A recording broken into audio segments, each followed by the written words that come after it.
Monsieur le prix Nobel de la paix, cher Denis Mukwege, cher docteur, Monsieur le Président, cher Jean-Pierre Astruc, cher Président de l'Université, Monsieur le directeur de l'IUT, Monsieur le Président de l'IUT, Monsieur le maire, Monsieur le député, Madame la vice-présidente de la région Île-de-France, c'est évidemment un honneur pour moi d'être parmi vous aujourd'hui. Je représente, vous le savez, la ministre de l'Enseignement supérieur, de la Recherche et de l'Innovation, à laquelle je ne manquerai pas de faire parvenir les messages que vous lui avez adressés.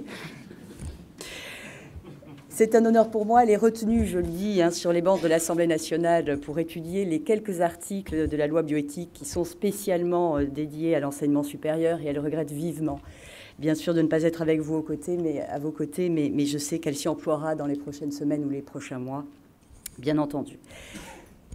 C'est un privilège pour nos établissements, pour cette université Paris 13, bien sûr, pour tout l'enseignement supérieur, pour l'université d'Angers, on le disait il y a un instant, dans lequel vous avez fait vos études de gynécologie, et un collègue diplomate de la ministre que vous avez croisé en République démocratique du Congo lui a confié que votre première vocation était la pédiatrie, mais que c'est lorsque vous avez vu arriver de jeunes patientes, évidemment, victimes de viol, que vous avez commencé à prendre la mesure de l'usage des violences sexuelles et des mutilations génitales dans les conflits qui déchirent l'Est de la RDC. Vous avez tout de suite souhaité agir vite, soigner, accueillir plus de femmes, le plus de femmes possible, plus de 55 000, alors que vous avez récemment célébré les 20 ans de votre hôpital de Panzi. Tout à l'ouest du continent, et on a vu la carte effectivement tout à l'heure, sur l'autre rive du fleuve Congo, au Congo-Brazzaville, se trouve la ville de Pointe-Noire, dont l'auteur, Alain Mabankou, ancien pensionnaire du Collège de France, est originaire. Et dans son essai, intitulé « Le sanglot de l'homme noir », Mabankou écrit « Il y a plus de héros dans l'ombre que dans la lumière ». Et ces quelques mots ont immédiatement fait penser à la ministre, à moi aujourd'hui, à vous, cher docteur, cher Denis, car vous êtes de ces héros inlassables que la notoriété finit par débusquer pour mieux les ériger en exemple. Parmi les innombrables distinctions que vous avez reçues, je n'en citerai que deux, le prix Sakharov du Parlement européen et bien entendu le prix Nobel de la paix l'année dernière. Ces honneurs récompensent votre travail comme gynécologue, bien entendu, mais aussi et plus largement votre engagement de citoyen, d'intellectuel. Cet engagement, c'est l'œuvre de votre vie et il fait de vous une figure intellectuelle de premier ordre. Vous avez développé une éthique de l'engagement, une éthique de l'engagement que l'on doit encourager auprès de nos jeunes, auprès de nos étudiants qui sont, vous le voyez, très nombreux aujourd'hui et qui vous suivent, j'ai entendu cela tout à l'heure, par centaines dans d'autres amphithéâtres. J'espère, bien entendu, je sais que vous les inspirez et que votre présence dans cette université est évidemment tout un symbole. Votre pensée en faveur de la paix est originale, exigeante, opérationnelle. C'est important. Elle est tournée vers le progrès, dès aujourd'hui, dès maintenant. Vous insistez, par exemple, sur la responsabilité des pouvoirs publics et la nécessité du respect de l'état de droit, qui s'accompagne nécessairement du refus de l'impunité. Pour comprendre la violence qui secoue votre pays et l'insoutenable recours au viol, et je dois dire que le parcours au sein de cette exposition tout à l'heure m'a donné véritablement les larmes aux yeux, parce que voir ces photos et vous avoir à nos côtés, à mes côtés, pour dire ce que vous voyez et comment vous réparez effectivement ces femmes est tout à fait bouleversant. Pour comprendre donc cette violence comme outil de destruction du lien social, vous dénoncez aussi, et chacun de mes prédécesseurs ici à cette tribune l'a dit, vous dénoncez un manque flagrant d'éducation.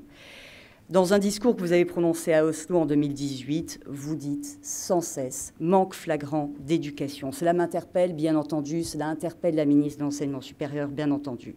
Vous appelez de vos voeux la construction d'une masculinité positive qui promeut l'égalité des sexes en temps de paix comme en temps de guerre. Et vous soulignez, vous pointez une chose essentielle.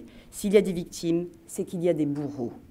Et au-delà des réponses pénales, et je sais évidemment que vous œuvrez avec beaucoup de persévérance pour ces réponses pénales, ces crimes participent aussi, si j'ose dire, l'association est d'une culture du viol, d'une culture viriliste, souvent violente, qui méprise les femmes et objectifie leur corps. Cette culture-là, nous n'en viendrons à bout que par la socialisation, l'information, l'éducation.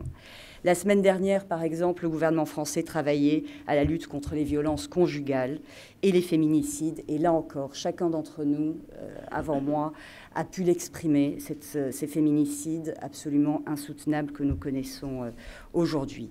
Ces réponses, véritablement, évidemment, relèvent de la sanction et donc d'une forme de dissuasion. Mais nous savons qu'avant cela, il y a l'enseignement, il y a l'éducation, il y a la pensée et la prévention qui doivent être renforcées. Dans ce que j'ai appelé votre éthique de l'engagement, le second enseignement éducatif majeur, c'est ce que vous désignez comme la méthode holistique. Dans votre hôpital de Panzi, vous ne proposez pas que des soins.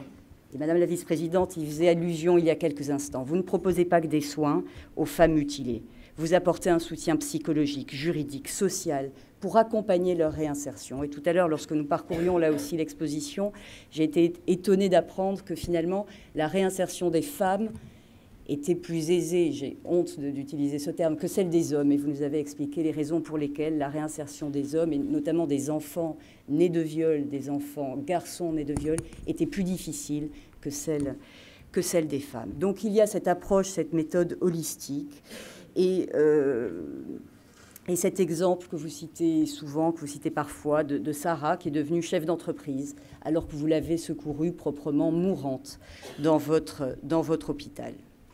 Votre méthode éprouvée d'accompagnement a vocation à essaimer, en République démocratique du Congo, bien sûr, mais partout ailleurs. Et vous le savez, notre président de la République, Emmanuel Macron, a érigé l'égalité entre les femmes et les hommes comme grande cause de son quinquennat. Et il s'engage, notamment parmi les objectifs de développement durable des Nations Unies, pour l'accès à l'éducation, là encore l'éducation des jeunes femmes, partout dans le monde. Les pays riches, comme on les appelle parfois, ne sont pas épargnés. Il nous appartient de le reconnaître, de le dénoncer, toutes les fois que des violences sexistes, sexuelles ou des discriminations sont réalisées. On ne doit jamais relativiser l'atrocité d'un crime au motif qu'il y en aurait bien davantage dans un pays voisin. Penser que nous avons des leçons à donner en matière d'égalité, c'est oublier tout ce qui nous reste à nous à accomplir. Et vous avez en la matière, cher Denis, cher docteur, une conscience aiguë de la mondialisation et des rapports d'exploitation qu'elle peut générer. Cette éthique de l'engagement, elle entraîne, elle appelle une éthique de la responsabilité où que l'on soit dans le monde. Ce message, il est essentiel. C'est ce qui se joue aujourd'hui dans cette université, dans cette IUT, dans cet amphithéâtre. Et il est absolument nécessaire que tout l'enseignement supérieur s'empare de cette question. Je vais appeler la ministre, et moi bien entendu également, va appeler à ce que le 25 novembre prochain, à l'occasion de la Journée internationale pour l'élimination de la violence à l'égard des femmes, dans tous les établissements d'enseignement supérieur, soit diffusé le documentaire que Thierry Michel vous a consacré en 2016, « L'homme qui répare les femmes ». Alors, bravo.